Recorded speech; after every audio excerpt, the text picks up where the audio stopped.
Hello बच्चा party, कैसे हैं आप सभी का स्वागत करती हूँ मैं इस छोटी सी 10 मिनट वाली क्लास में, जिसमें हम करने वाले हैं 40 से 50 क्वेश्चंस।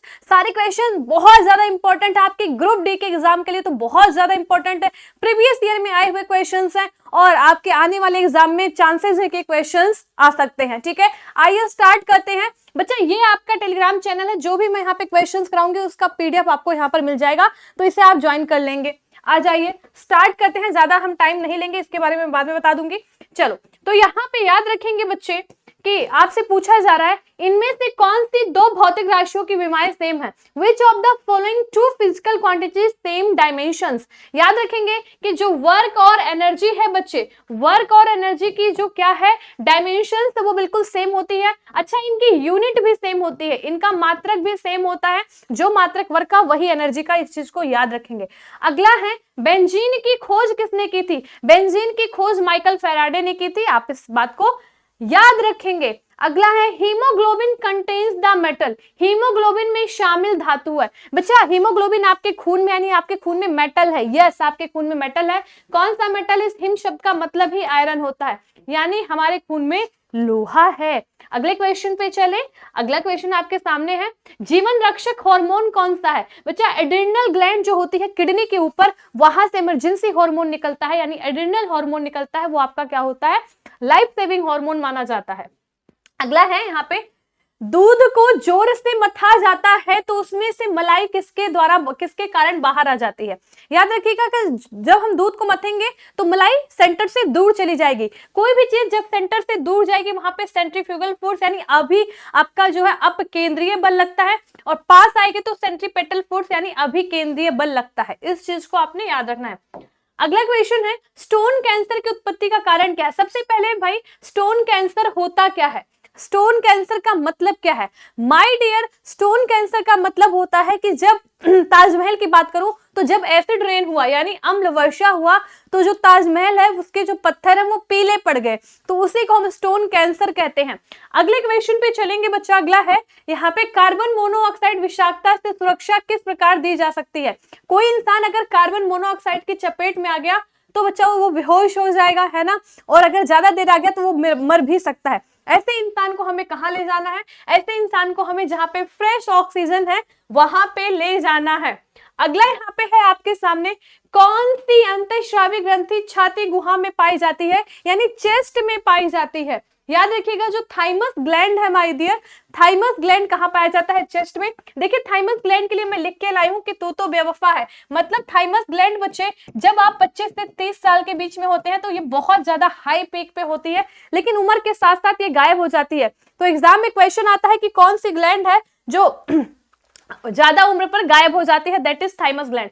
पूछा जा रहा है कि जो है जर्मन चांदी में यानी जर्मन सिल्वर में क्या है, तो सच्चे प्यार में प्यार नहीं है, जर्मन सिल्वर में सिल्वर नहीं है, यानी जर्मन सिल्वर में सिल्वर नहीं है, वो बस दिखता सिल्वर जैसा है।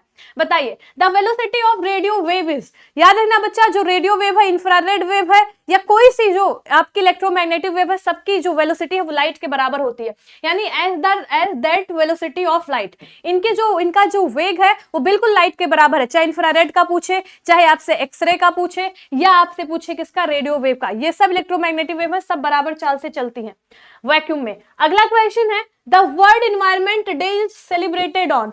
विश्व पर्यावरण दिवस कब मनाया जाता है?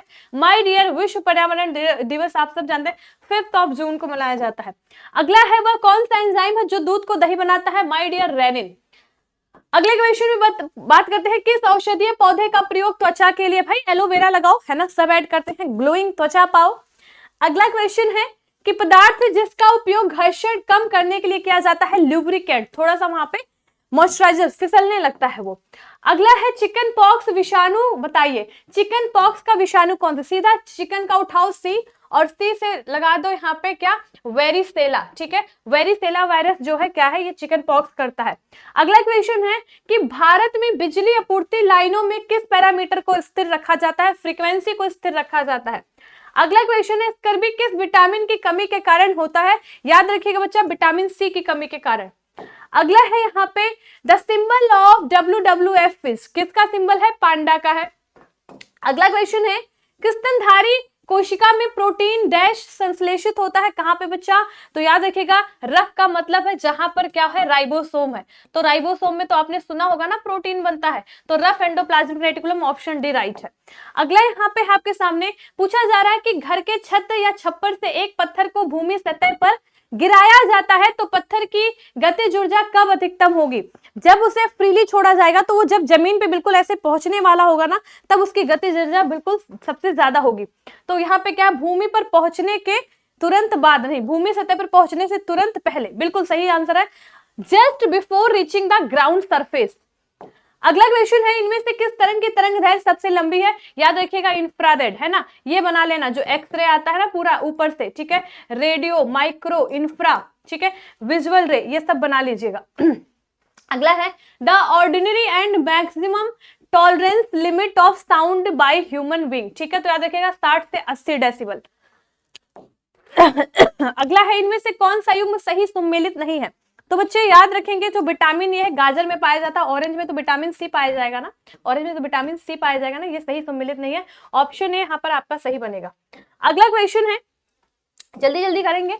अगला है, प्राकृतिक वर्षा जल का पीएच मान होता है 5.6 होता बच्चा। अगला है यहाँ पे, इनमें से कौन सा एक विटामिन है? Folic acid, vitamin B9। अगला क्वेश्चन, एक विभाजन 7 रंगों में सूर्य के प्रकाश को दर्शाता है, तो कौन दर्शाता है? प्रिज्म। प्रिज्म पे जब इस तरीके से सफेद लाइट आती है तो ऐसे 7 कलर में वो टूट जाता है। अगला है, ग्लूकागॉन एक पेप्टाइड हार्मोन है, पेप्टाइड का मतलब है ये प्रोटीन से बना हुआ हार्मोन है, तो ये कहां से निकलता है? पेनक्रियाज से, अग्नाशय से निकलता है। अगला क्वेश्चन है कि निम्न में से किस प्रकार का कांच पराबैंगनी किरणों को काट सकता है? तो याद रखेंगे बच्चा, क्रुक्स ग्लास। सन ग्लासेस हम धूप से बचने के लिए लगाते हैं ना, सन ग्लासेस में यही ग्लास यूज किया जाता है, क्रुक्स ग्लास। अगला क्वेश्चन है, इनमें से किस तरल पदार्थ का पीएच सबसे अधिक होता है? तो बच्चा मिल्क ऑफ मैग्नीशिया, ठीक है, इसका आपका देखो, इनका तो देखो 7 से कम है, 7 इन दोनों का 7 से कम क्योंकि एसिड है, ठीक है, 7 से कम। इसका आपको पता है 7.4 है और इसका लगभग 10.5 यानी सबसे ज्यादा इसी का है। अगला क्वेश्चन है आपके सामने, भूकंप या विस्फोट जैसे आवेग से उत्पन्न लोचदार तरंग। तो आप जानते हैं कि जब भूकंप से जो वेव आती है उसे हम क्या कहते हैं? सिस्मिक वेव कहते हैं, सिस्मिक। अगला है यहाँ पे, मधुमक्खी की कितनी आंखें हैं बच्चा? 2 नहीं 5, हमारी 2 होती हैं, मधुमक्खी की 5 होती हैं, देखिएगा कभी। इनमें से कौन सा ऑर्थ्रोपोडा का उत्पादन करता उदाहरण है? ऑर्थ्रोपोडा का मतलब है बच्चा कि जहां पे कीट रखे गए हैं, बिच्छू यहाँ पे सबसे सही आंसर है। अगला है त्वरण, त्वरण, त्वरण यानी आपका क्या हो जाएगा? त्वरण की अगर मैं यूनिट की बात करूं, ए बराबर आपका क्या हो जाता है? वेलोसिटी अपॉन में टाइम, इसकी यूनिट हो जाती है मीटर पर सेकेंड स्क्वायर, और अगर इसको ऊपर ले जाएंगे तो मीटर सेकेंड -2, ठीक है, तो -2 यहाँ पे सही आंसर बनेगा, ऑप्शन ए इज राइट। अगला क्वेश्चन है बच्चा, इनमें से किस पशु के एक से अधिक हृदय होते हैं? दैट इज ऑक्टोपस, 3 हृदय लेके बैठा है, ये ऑक्टोपस के पास 3 दिल है ना, गाना सुना है? 2 दिल होते हैं, इसके पास 3 दिल है। अगला क्वेश्चन है, लिथियम के नाभिक में कितने प्रोटॉन है बच्चा? 3 प्रोटॉन, जितना एटॉमिक नंबर जितना Z उतना प्रोटॉन। अगला क्वेश्चन है, कार्य करने की दर को शक्ति कहते हैं। अगला है यहाँ पे, इनमें से किस रोग को टीकाकरण द्वारा रोका नहीं जा सकता है? याद रखिएगा बच्चा, बेरी। टीकाकरण का मतलब होता है कि उसके अंदर नकली जो है वायरस या बैक्टीरिया डाल दो, अंदर जाके वो क्या करे, लड़ाई करने के लिए एंटीबॉडी बना दे। लेकिन बेरी के अंदर कोई बीमारी नहीं है बच्चा, एक कमी से बीमारी होती है, ये विटामिन B1 की कमी से है, तो अगर इसकी कमी से हुई है तो हमें विटामिन B1 उसे देना पड़ेगा खाने में, ये सप्लीमेंट उसे देना पड़ेगा, वैक्सीन लगाने की जरूरत नहीं है। अगला क्वेश्चन है आपके सामने, सब्जियों का जो क्या करते हैं, खेती वगैरह करते हैं, वहां से रिलेटेड क्वेश्चन, उसे क्या कहते हैं? ओरिकल्चर कहते हैं, ओरिकल्चर। अगला क्वेश्चन, पवन ऊर्जा में ऊर्जा का कौन सा रूप विद्युत ऊर्जा से परिवर्तित होता है? तो बच्चा याद रखिएगा कि काइनेटिक एनर्जी किसमें? इलेक्ट्रिक एनर्जी में चेंज हो जाती है, गतिज ऊर्जा। अगला है, रेडियो तरंगों का वेग, अभी थोड़ी देर पहले बताया कि रेडियो तरंग किसके बराबर चलती है? As that velocity of light, प्रकाश के वेग के बराबर, बी ऑप्शन इज राइट। अगला क्वेश्चन है, मेंडलीव ने जब अपना काम शुरू किया तब कितने ज्ञात तत्व थे? याद रखिएगा बच्चों 63, वेरी इंपॉर्टेंट क्वेश्चन। तो आपको ये सीरीज कैसी लगी जरूर बताइएगा। अगर आप कमेंट करेंगे अच्छा कि मैम अच्छी लगी सीरीज, तो मैं नेक्स्ट सीरीज लेके आऊंगी। याद रखिएगा, वेरी इंपॉर्टेंट क्वेश्चन है, क्वेश्चन रट जाइएगा, पे जाइएगा घोल के, ठीक है। चलिए, तो आज के लिए इतना ही रखते हैं। अगर आपको क्लास अच्छी लगी है आप कमेंट करेंगे तो अगली 10 मिनट वाली क्लास आपके लिए जरूर आएगी। Thank you so much, bye bye, take care.